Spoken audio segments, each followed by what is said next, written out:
Reducing homelessness by 25%. The new plan from President Biden. I have all the details and what you need to know right here in the video, so let's get right into it. All right, we now have a new plan out of the administration to reduce homelessness by 25% by the year 2025. That's what I want to discuss for you here in this video and share with you all the details, because if you're somebody experiencing homelessness right now, or if you have previously experienced homelessness, they probably want to hear from you. And again, that's what I want to describe right here in the video. So let's get right into it. However, really fast before we do, thank you so much for joining me. If you're new here, or if you haven't done so yet, please make sure to subscribe by hitting the button right down below the video, as it's totally free to do so. And because I am your one and only daily advocate, I'm here for you right by your side every single day, watching all this new information hitting the wire, doing the necessary research, and breaking it all down into these short videos so you can stay updated with what's actually going on, and most importantly, how it's going to impact you, your money, your benefits, your lifestyle, your bank account, and everything else going on right now, as things are changing very, very rapidly. So again,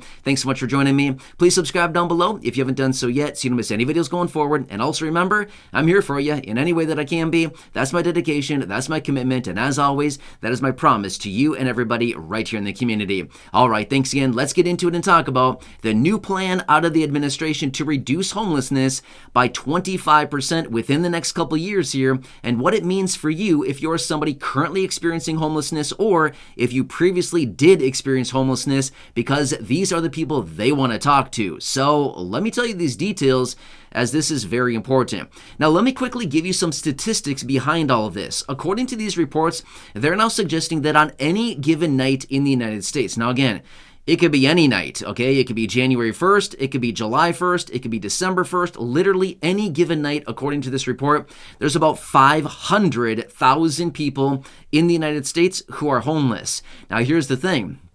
They also showed in this report there's a little bit under 302,000 beds in shelters right now that are available. What that basically means is about 200,000 people, unfortunately, don't have a shelter and or beds to go to in the event of everything going on, in the event of being homeless right now. So that is a major problem. Well, as a result of this new plan out of the administration, they want to reduce this homelessness by, like I said, 25% within the next couple of years, which, by the way, to give you some real numbers behind that, a 25% reduction in homelessness to that 500,000 people right now would reduce homelessness by about 125,000 people. So it'd take the number from, say, 500,000 down to about 325,000 people. Or sorry, let me say that again. 375,000 people would what it would bring it down to. So again, they still got a lot of work ahead of them. This is a good plan, nice start here, but at the end of the day, what about the 375,000 people that are still homeless as a result of the 25% reduction, right? You kind of see what I'm saying? So anyway, just wanted to point that out really quickly. So here's what else they're pointing out in this report. So they're going to start working on legislation and pieces of new bills and things like this to actually get this into works. Now, here's the thing. They're also going to be turning to those people who are currently homeless and or previously were homeless to actually get some details on how to structure this plan most effectively. And they're going to start working on these federal laws, state laws, and local laws based on the information that they're gathering from those individuals who were previously homeless. Now, again, great plan. Honestly, in my honest opinion here, I think this is a great way to do it, because here's the thing. If you want to get the actual facts and you want to see the best way to approach a strategy, go right to the people that have done it, the people that have been there, done that, and they can give you the best details about it. I mean, let's be real right now, right?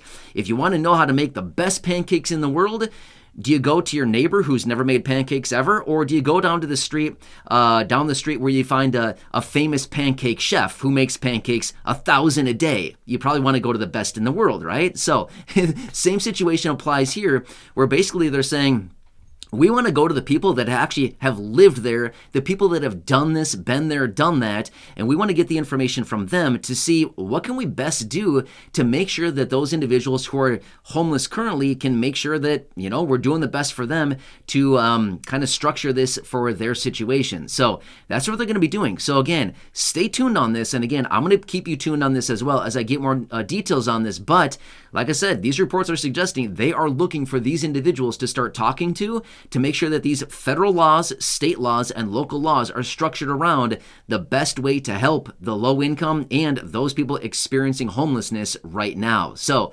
that's pretty good. I like their approach on this because, let's be real, how many times have we seen pieces of legislation, laws, and things like this come out, and they're structured by somebody who doesn't even have a clue of what's going on, right? People that have never been there, people that have never done that. For example, many of you here in the community are low-income or fixed-income beneficiaries.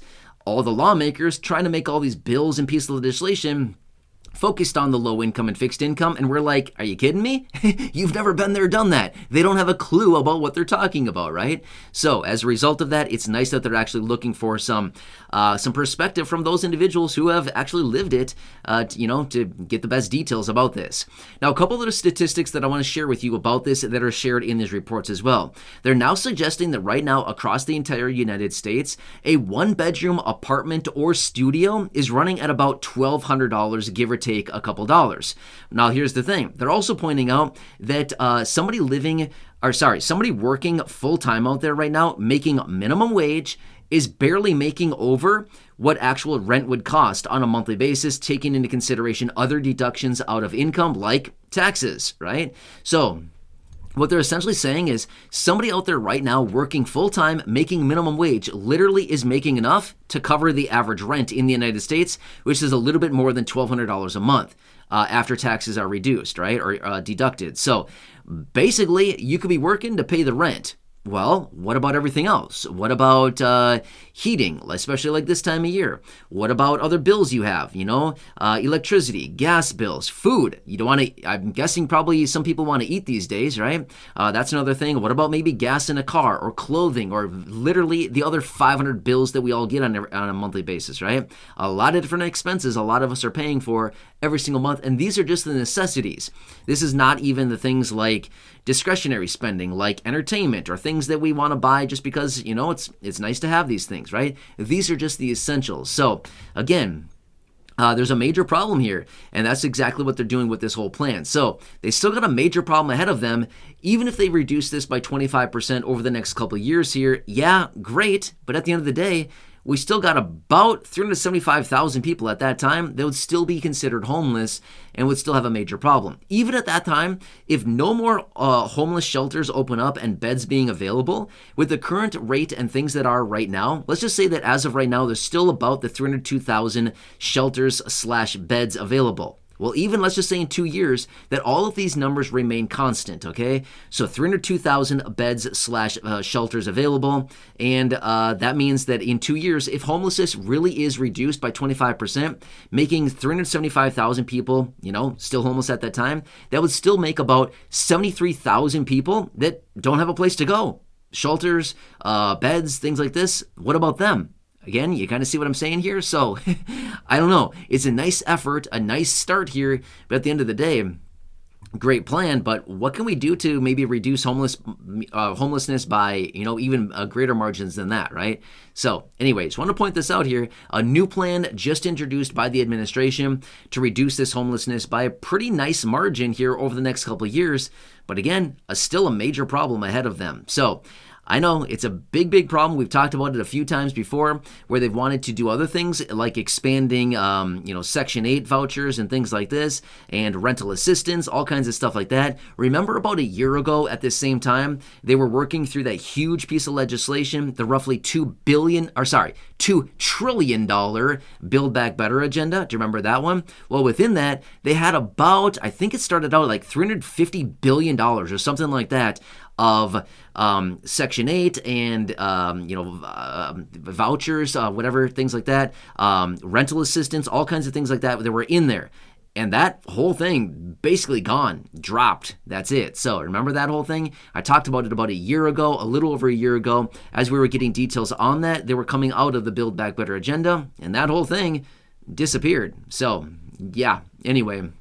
This is the latest plan. Of course, as I do get more details, I will keep you posted on this, but it'd be kind of nice. I do know for a fact there are some of you here in the community currently experiencing homelessness, or I know that some of you have at some point in your life. And again, if you could get in on this and maybe put your input in on this and let them know, hey, this would be the best approach to make sure that those people that are currently experiencing homelessness right now this is the best way to help them, I mean, they want to look for that input. This is what they're looking for right now.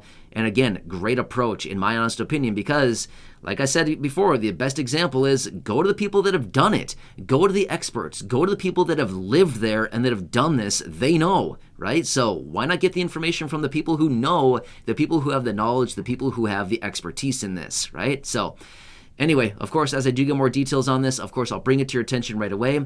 Great plan, but it's, just a starting point, and they got a lot more work ahead of them. Anyway, as I do get more details, I'll bring it to you. Please subscribe down below if you haven't done so yet. Share the video with your friends, family, social media. And of course, as always, go back and check out some of the other thousands and thousands of videos here on the channel. And also feel free to share them.